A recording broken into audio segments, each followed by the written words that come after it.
Hello friends, welcome back to my YouTube channel, Kollywood Hub. It's been a while since we got such a gripping Season 2 to an 8-episode K-drama.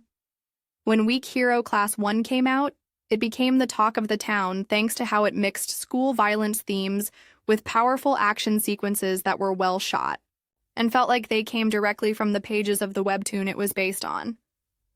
Okay, to be fair, I haven't read the webtoon myself, but based on the reactions, I can imagine it does a pretty good job at delivering what readers expected, and possibly more.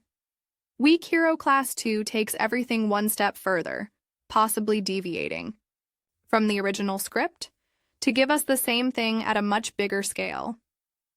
In terms of individual storyline, I don't think there's been a drastic change in what's happening with the protagonist Si-eun in 3 years. He's still going through the same crisis and experiencing the same love-hate relationship with the idea of making friends. It is with new characters, bigger action sequences, and a slightly more positive storyline that the new season differs from its predecessor. Weak Hero Class 2 brings Si-eun to a new school where he meets 3 new people: Min, who also goes by Baku, Tak, and Jun-tae.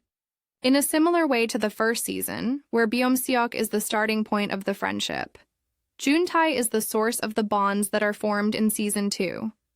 This then snowballs into a similar series of events where Jun-tae is bullied to a point, where Si-eun can't stand the injustice and decides to look out for the weak and also befriend the coolest duo in school. Well, technically he doesn't decide the second bit. They decide to take him in just because they're nice. I think what makes the characters of Weak Hero 1 and 2 interesting is how they can be a combination of tropes, rather than stereotypically a jock or a nerd, etc. Si-eun is the biggest example of this because he's basically the nerd character. But he can fight like a badass and has the anger issues of a budding antagonist. This makes the show much more intriguing than your regular school bullying story. The first thing I have to talk about with Weak Hero Class 2 is the cast. Already the returning cast is pretty fantastic, but this time around we see some big up-and-coming actors like Ryeoun and Jun-young show off different sides of themselves in unique roles. I was honestly thrilled to see Ryeoun playing this role of a basketball player who has the skills to be a bully but acts as the bully of bullies.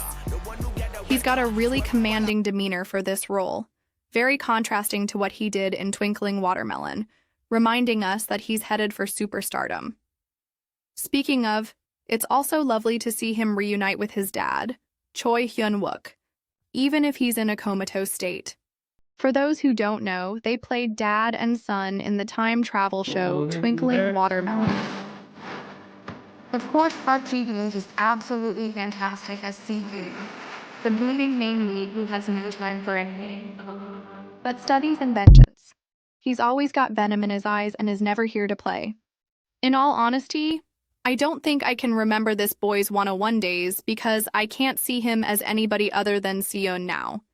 Guess that's the sign of a great performance. But I think the standout performance has got to be Bae Na-ra, who plays Na Baek-jin, the villain of this season. Okay, can we take a moment and talk about how so many K-drama action villains have the same kind of look, almost cat-like, with their high cheekbones, tilted eyes, and long noses? Very strange. Anyway, Na-ra is clearly older than the rest of his cast, but it never comes across in the show itself. Choi Min-young has grown up on our screens, and I'm so excited to see him take up better and bigger roles.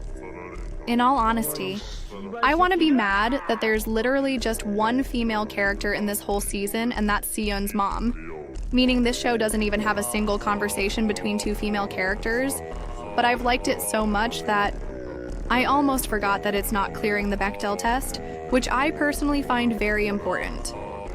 If you think this is a reason not to watch it, I wouldn't stop you. However, I enjoyed the show a lot despite this situation. And to be fair, this is the only underwhelming thing about the whole show, which is otherwise killer TV. Visually, the action sequences feel like they've come straight out of anime. From the camera work to the sets to the sound effects, which are plentiful, everything is great, and I would recommend watching this on a big-ish screen for the full experience. I also found the story for this season much more compelling, even if a little bit lacking in background exploration. I suppose the short running time and the larger character roster don't leave room for dwelling on these things, especially when the show focuses more on the visual treat of Si-eun and his friends really beating people up, and also getting beaten up themselves. There's one sequence in this season set in the rain that's an absolute banger, giving step-up vibes, honestly. And I might just recommend this show just to get to that point, and I'm not even a big fan of action. This season parallels the first season really well, and there's a special cameo that completely shocked me personally.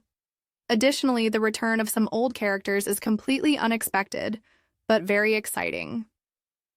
At the end of the day, if you like action, I wouldn't even hesitate before recommending you watch Weak Hero Class 2. Added to that, if you're okay with trying to fill in the gaps for background stories while still enjoying a good plot, then this show ticks all the right boxes. I'd give Weak Hero Class 2 4 out of 5 stars. I can't pretend I didn't enjoy it, and it's mainly because of the cast. Thanks for watching. Don't forget to like, share, and subscribe to my YouTube channel.